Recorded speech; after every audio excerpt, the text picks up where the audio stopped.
السلام علیکم ورحمۃ اللہ وبرکاتہ۔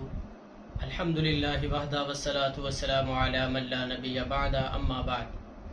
وَنُنَزِّلُ مِنَ الْقُرْآنِ مَا هُوَ شِفَاءٌ وَرَحْمَةٌ لِّلْمُؤْمِنِينَ وَلَا يَزِيدُ الظَّالِمِينَ إِلَّا خَسَارًا۔ اللہ تعالیٰ قرآن مجید کے اندر فرماتے ہیں کہ ہم نے اس پاک کلام کو، اس قرآن پاک کو ہم نے مومنوں کے لیے، ایمان والوں کے لیے شفا اور رحمت بنا کے نازل کی ہے۔ آج کی اس ویڈیو کے اندر ہم انشاءاللہ جادو سے لگی ہوئی بیماریوں کا علاج بتائیں گے۔ اکثر ہمارے پاس لوگ سوال لے کے آتے ہیں، پوچھتے ہیں کہ قاری صاحب ہمیں سال ہا سال پرانا جادو ہے، سر درد کرتا رہتا ہے، پیٹ کے اندر گیس جمع رہتی ہے، جسم سارے کے اندر دردیں رہتی ہیں، یا مختلف بیماریوں کے اندر جسم جکڑ دیا گیا ہے، میڈیسن کھا کھا کے، میڈیکلی علاج کروا کے آپ تھک چکے ہیں، لیکن آپ کو کوئی اپنے جسم کے اندر، باڈی کے اندر کوئی بہتری محسوس نہیں ہوتی، کوئی افاقہ محسوس نہیں ہوتا،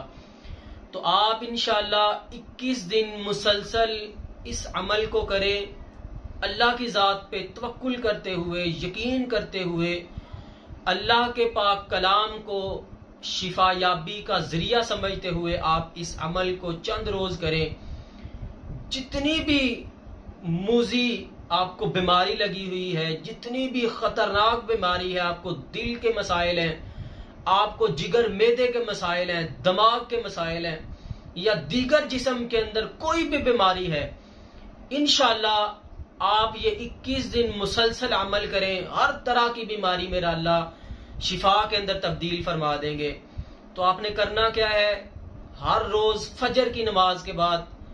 پانی کا ایک گلاس لے کے اس کے اوپر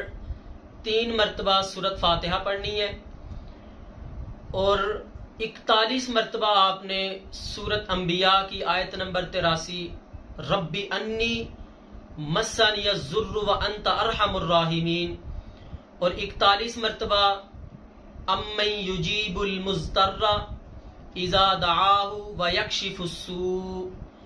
اور 41 مرتبہ ہی واذا مرضت فہو یشفین۔ یہ 4 آپ نے آیات پڑھنی ہے، ایک سورۃ فاتحہ، دوسری ربی انی مسنی الضر وانت ارحم الراحمین، تیسری امن یجیب المضطر اذا دعاہ ویکشف السوء، اور چوتھی واذا مرضت فہو یشفین۔ سورۃ فاتحہ 3 مرتبہ پڑھنی ہے، باقی تینوں جو آیات ہیں وہ آپ نے 41 مرتبہ پانی کے گلاس کو منہ کے بالکل قریب کر لینا ہے۔ ہر روز فجر کی نماز کے بعد آپ نے خالی پیٹ یہ پانی پینا ہے، دم کیا ہوا، اور شام مغرب کی نماز کے بعد یا عصر کی نماز کے بعد بھی آپ نے یہی عمل کرنا ہے۔ انشاءاللہ آپ کامل یقین سے عمل کریں، اللہ کی ذات پہ توکل اور یقین رکھتے ہوئے آپ اس عمل کو کریں، انشاءاللہ میرا اللہ آپ کو ضرور شفا یابی عطا کرے گا۔ اللہ تعالیٰ سے دعا گو ہوں کہ اللہ رب العزت تمام ہماری مسلمان بہنوں، ہمارے بھائیوں کی تمام پریشانیوں کو، تمام بیماریوں کو اللہ تعالیٰ دور فرما دے۔ السلام علیکم ورحمۃ اللہ وبرکاتہ۔